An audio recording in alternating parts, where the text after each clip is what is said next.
In the past few billion years, Earth has been pummeled by asteroids, crashed into other planets, and frozen over several times. Not to mention being ruled by all kinds of crazy life forms.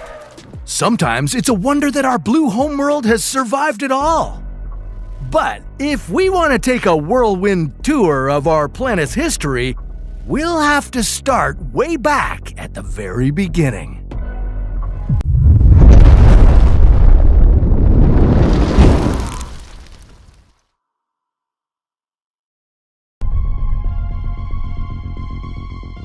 Some 4.5 billion years ago, our solar system began to emerge out of a dense cloud of interstellar gas and dust. This cloud collapsed into a swirling disk of matter that got hotter and hotter and hotter until hydrogen fused into helium.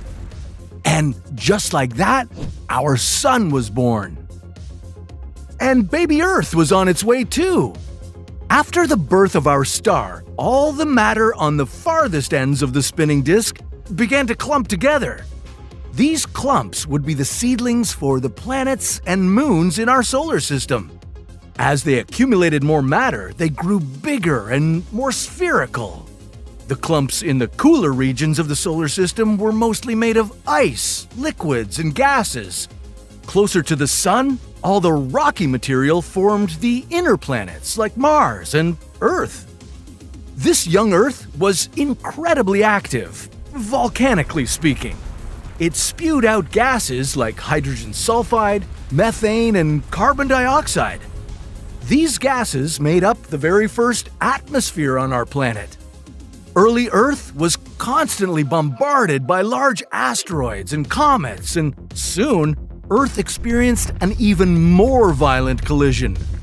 Theia, a planet the size of Mars, slammed right into our young world.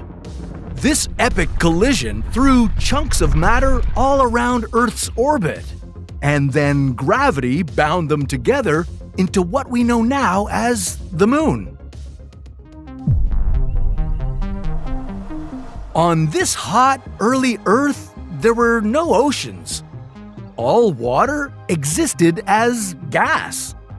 But 3.8 billion years ago, our planet cooled enough for water to condensate and become liquid. The very first primitive ocean covered this young Earth and turned it into a water world. H2O is an essential ingredient for creating living things, so with all that water, life appeared on Earth about 3.7 billion years ago.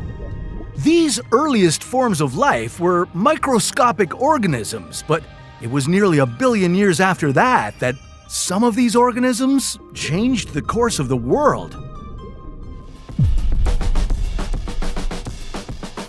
Earth didn't stay as a water world very long. Soon, the very first continents emerged from the ancient ocean. Scientists call them cratons. As more and more land rose from the ocean, the very first supercontinent appeared on the planet.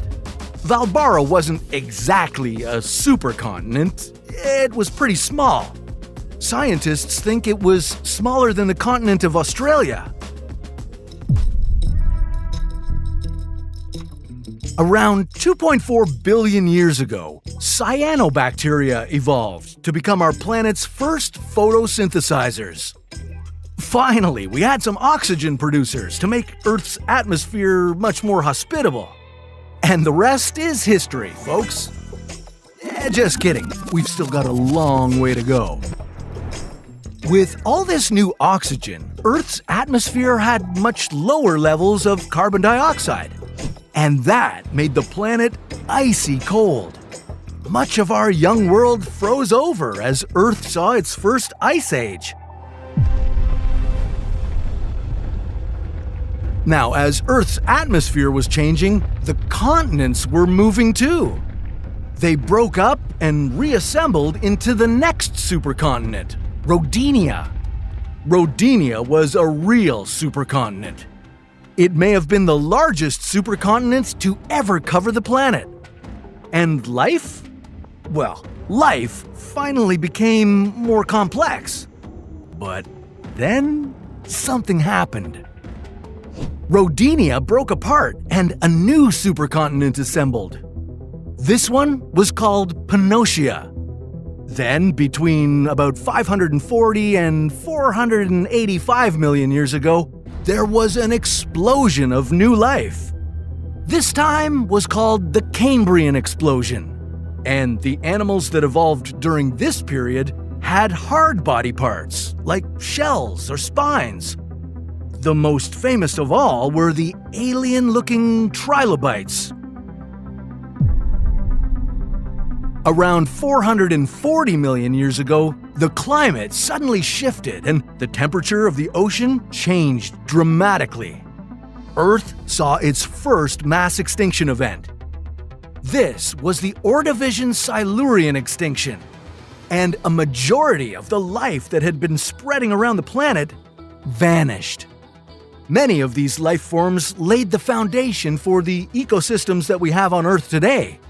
Somewhere between 420 to 350 million years ago, the first trees arose from Earth's soil. And the first animals made their way to land, too.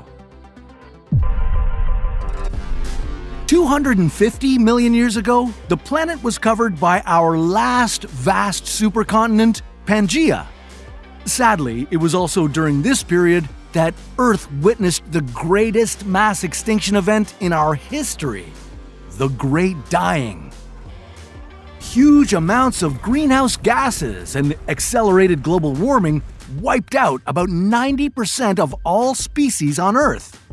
But this mass extinction helped pave the way for the next wave of animals to evolve. 240 to 230 million years ago, the first dinosaurs appeared.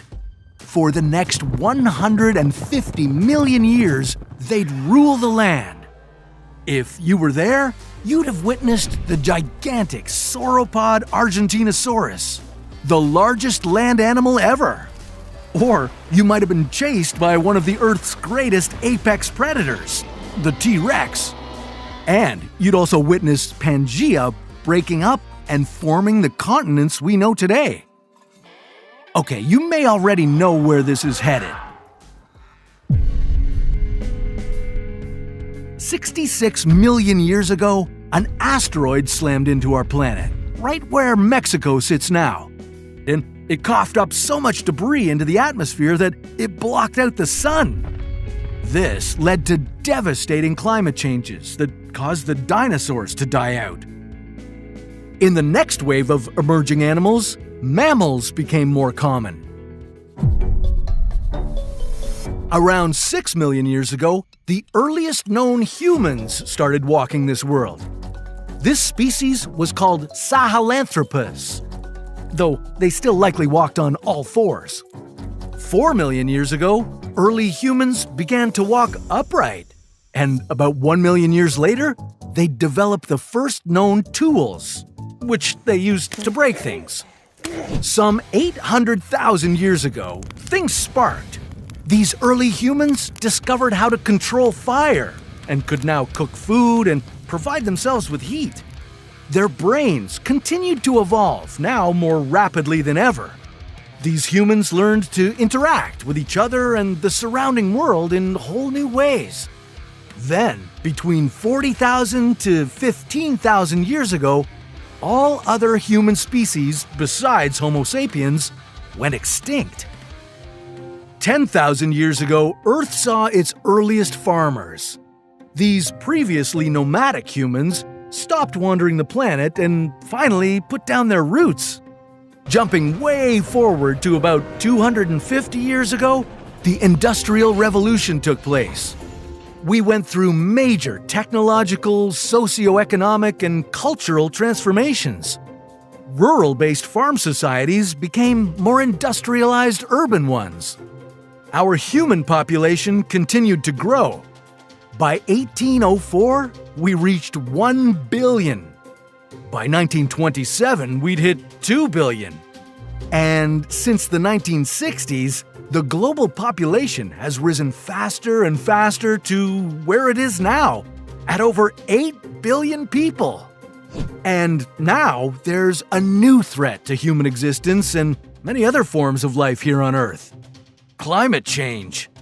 Temperatures and sea levels are rising worldwide, and biodiversity is declining. We could be on the verge of another mass extinction event if things don't change. But that's a story